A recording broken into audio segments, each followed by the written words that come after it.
Rádio Decidente.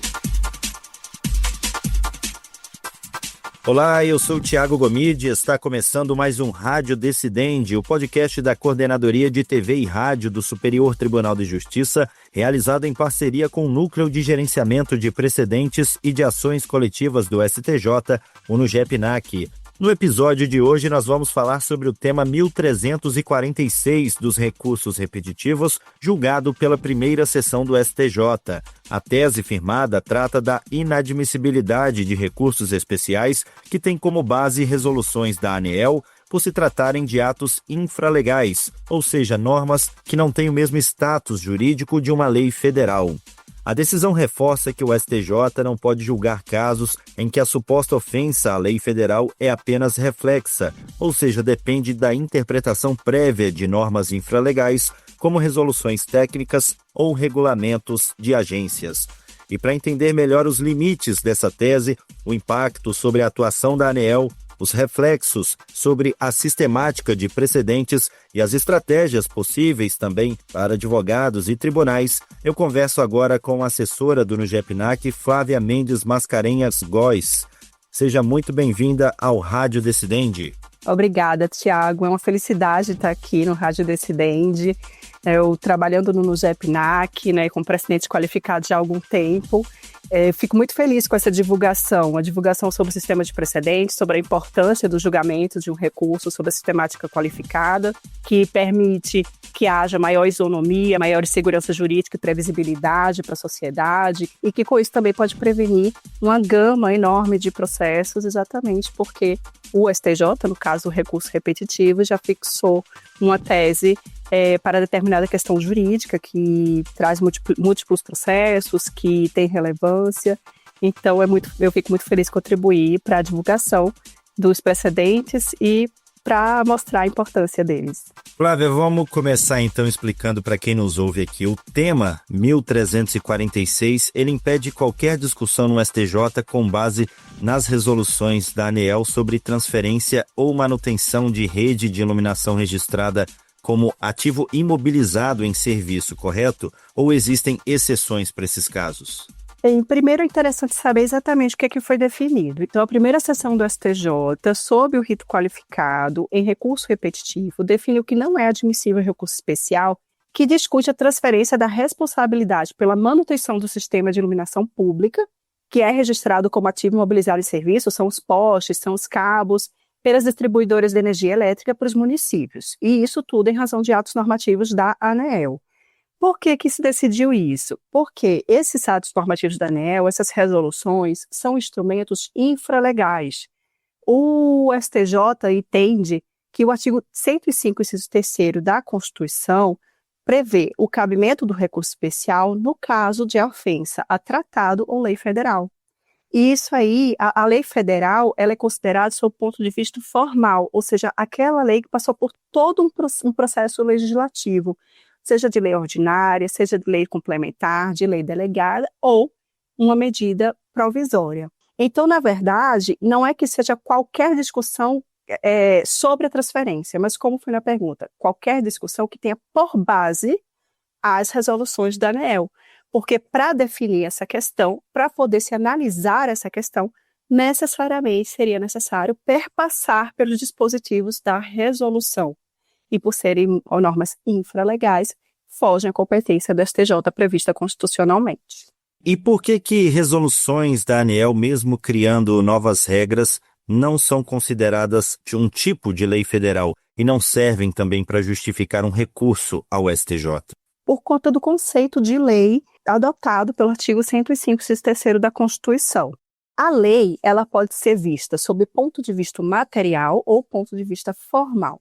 O material é aquele ato normativo que inova no ordenamento jurídico, prevendo direitos, deveres, criando direitos e deveres.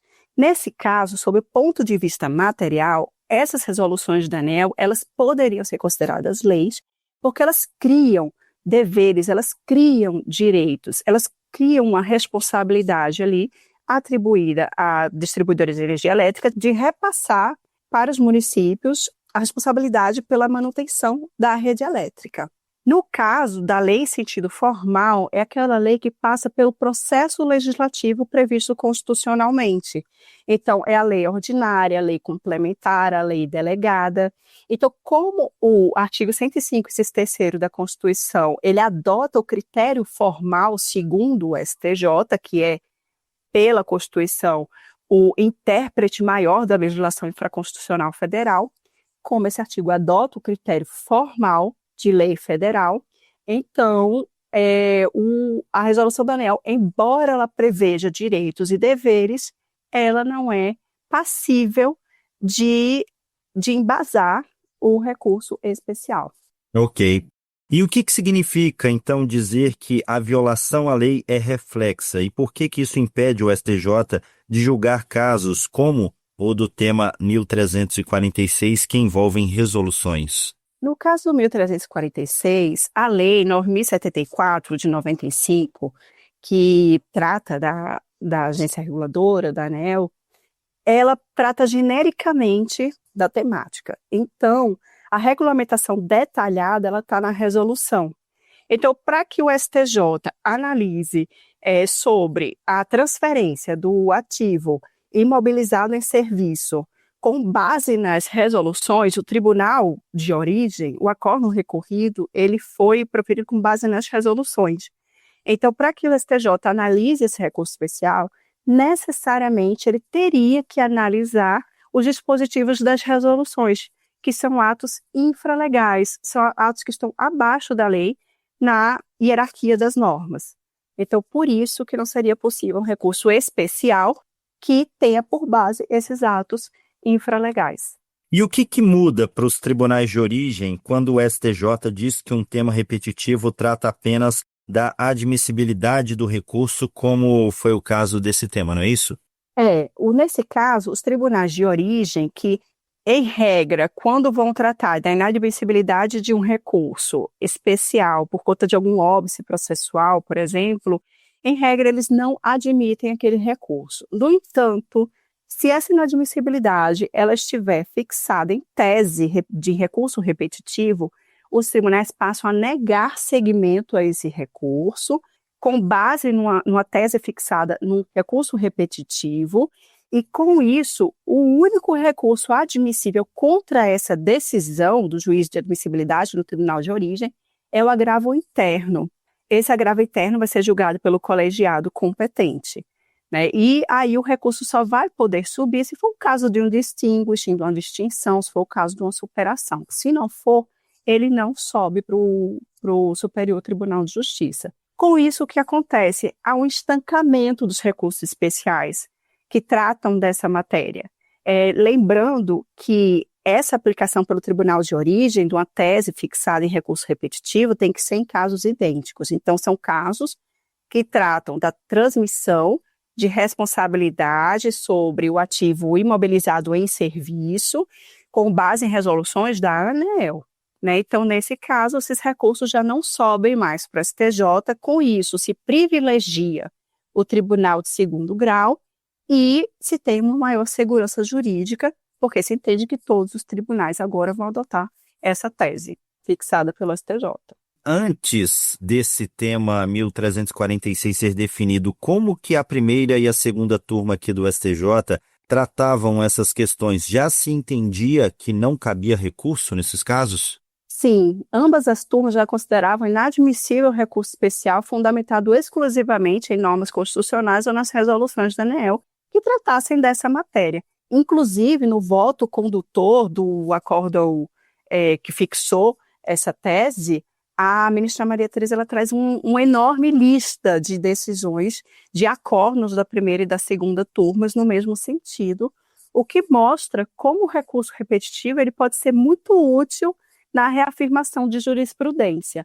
Ou seja, mesmo com tantos acórdãos proferidos pelas turmas da primeira sessão que tinham entendimento convergente, os recursos especiais continuavam aportando no STJ. Mas agora, com a reafirmação de jurisprudência por meio do recurso repetitivo, agora esses recursos já não chegarão mais. Eles ficarão estancados no tribunal de origem.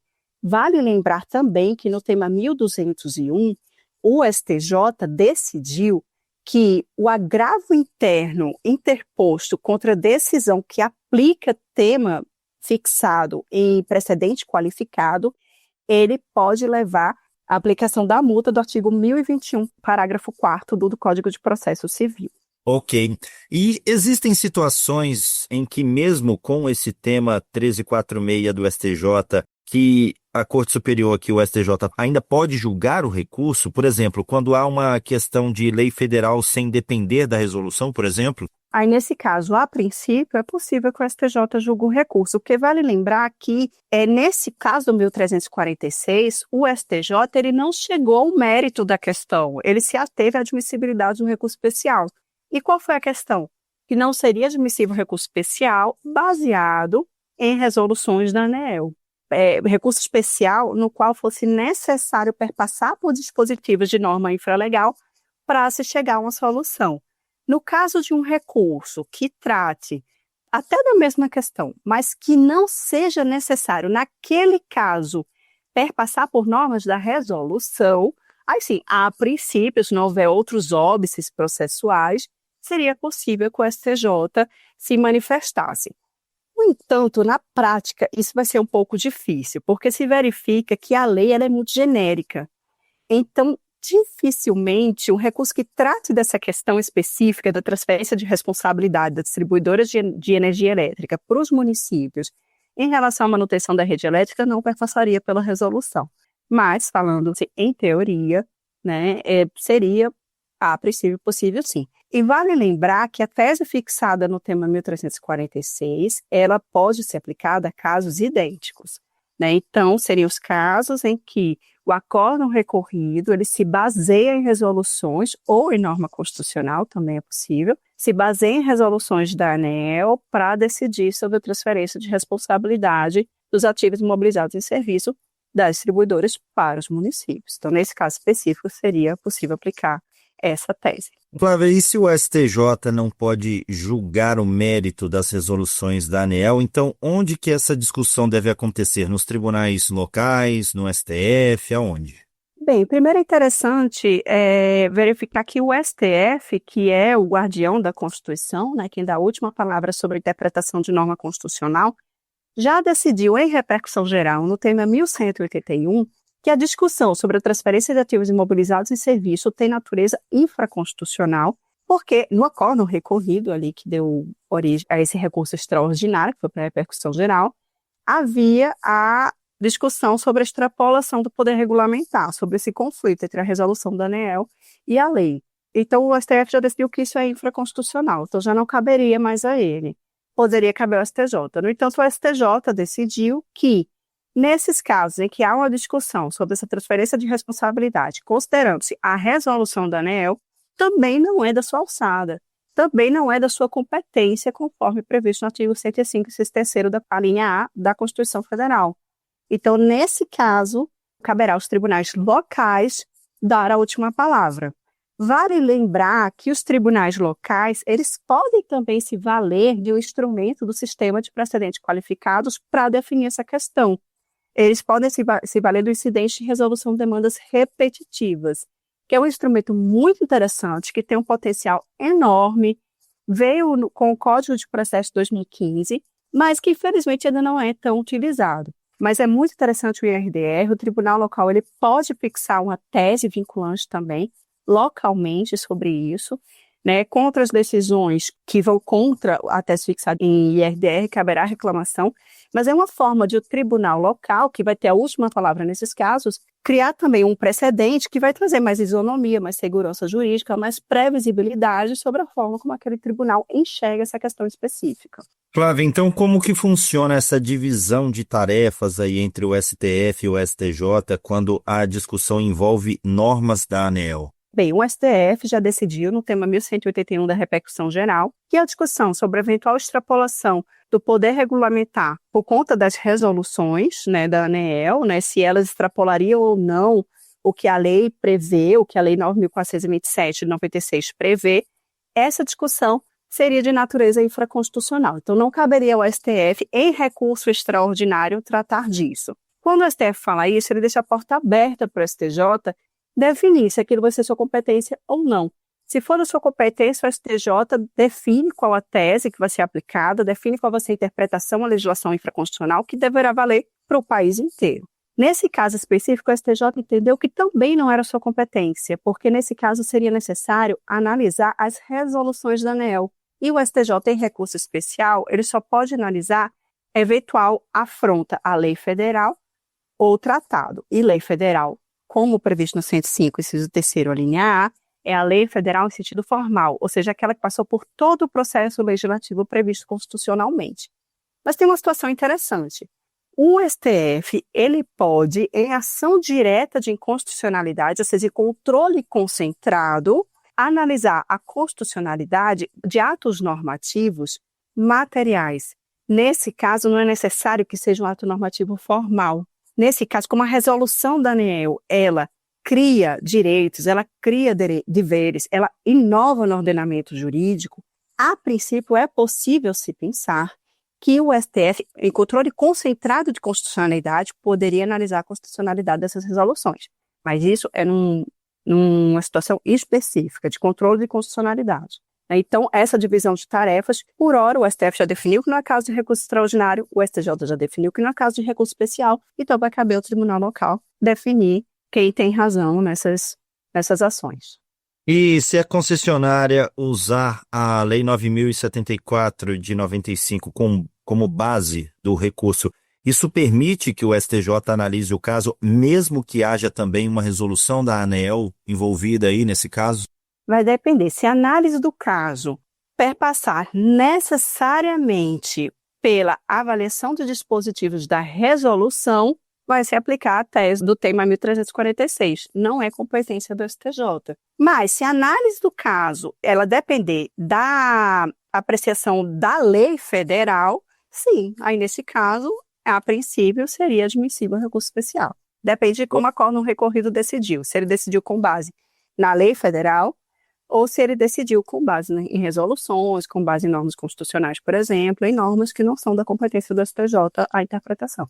E o fato de a iluminação estar registrada aí como ativo imobilizado em serviço, muda alguma coisa na análise do STJ?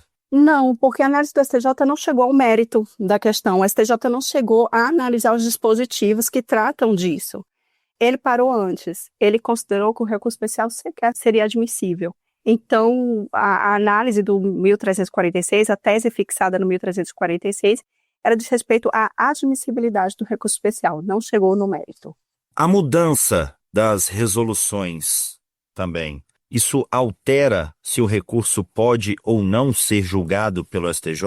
Não, porque como o STJ entendeu que o artigo 105, inciso 3º, linha A, ele adota o critério formal de lei federal, e a resolução não é considerada lei federal formalmente, então independe de qual resolução era, se era 2010, 2012, 2021.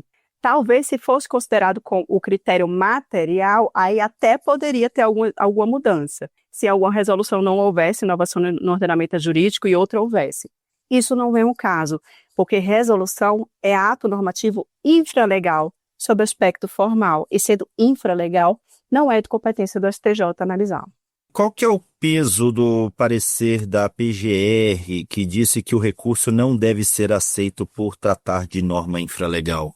O parecer da PGR é muito importante porque ele pode trazer uma série de informações relevantes para aquele caso. Então, no parecer da PGR é possível que se traga a multiplicidade da questão, é possível que se traga o impacto da questão, é possível que se traga também divergências entre tribunais, ou até mesmo que há um entendimento convergente, mas que esse entendimento convergente não está sendo suficiente para impedir novos recursos.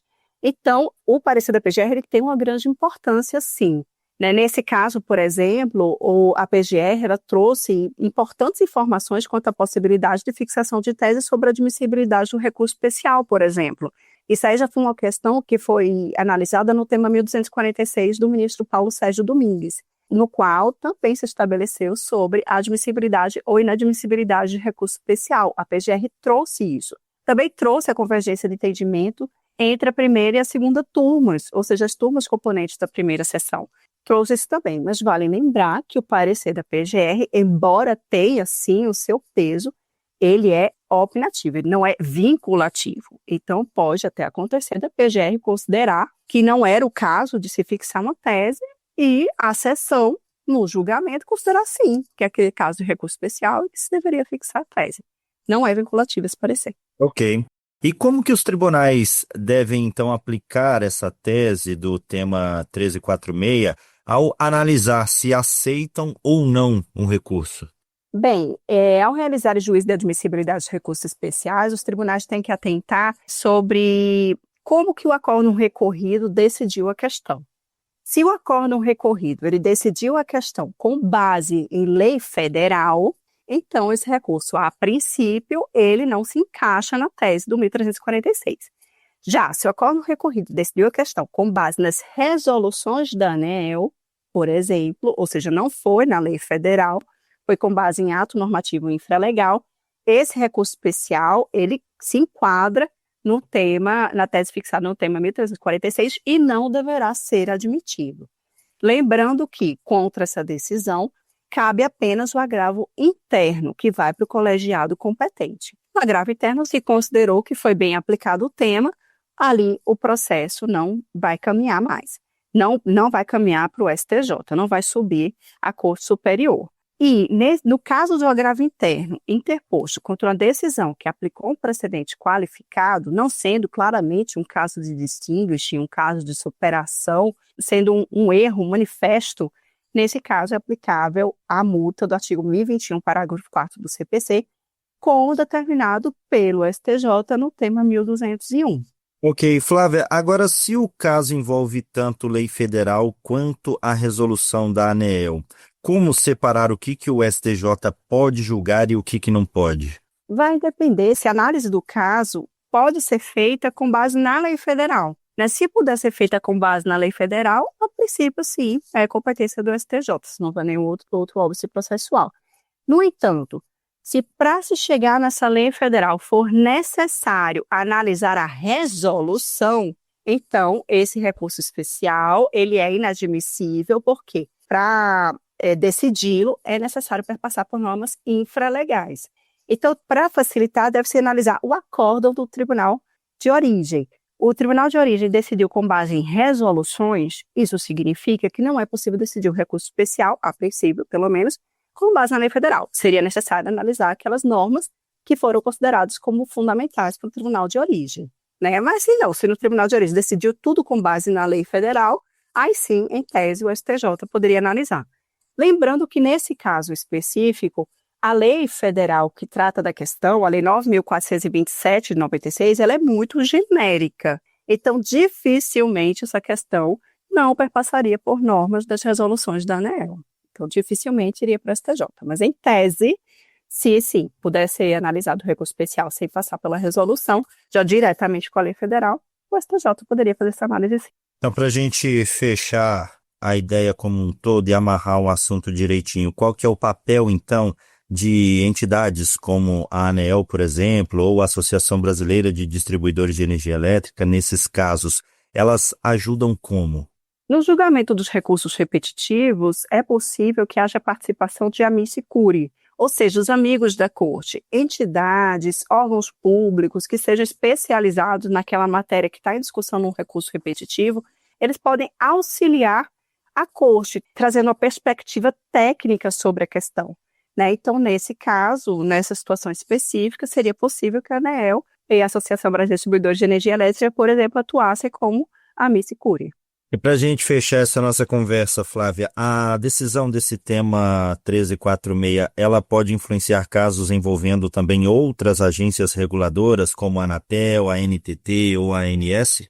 Pode influenciar. Então, esse julgado do tema 1346, ele pode ser usado como fundamento em outros julgados, em situações similares, por exemplo, uma questão que dependa de análise e resolução da Anatel. Então, ele pode ser utilizado como um fundamento, mas seria um fundamento num julgamento comum, na análise comum de um recurso especial. Essa tese ela não pode ser usada para negar seguimento a um recurso especial no qual seja necessário analisar a resolução de uma outra agência reguladora, porque não é um caso idêntico. Então, ele não pode ser fundamento para se negar seguimento a um recurso, né? Mas ele pode ser, sim, influenciar caso, por exemplo, a análise de um recurso especial em relação a uma resolução da NTT, no qual seria necessário analisar uma norma da NTT, ele pode servir como fundamento, assim como outros julgados do STJ. Flávia Mendes Mascarenhas Góes, muito obrigado pela disponibilidade e pelos esclarecimentos prestados aqui no Rádio Decidente. Obrigada, Thiago. Foi um prazer participar. Fiquei muito feliz de poder estar aqui e agradeço, estou à disposição. E esse foi mais um Rádio Decidente. Antes de encerrar, lembra você, ouvinte, que este e outros podcasts produzidos pela Coordenadoria de TV e Rádio do Superior Tribunal de Justiça estão disponíveis nas principais plataformas de streaming de áudio de sua preferência. E você também pode nos acompanhar, é claro, pela programação da Rádio Justiça. Até o próximo episódio. Rádio Decidente.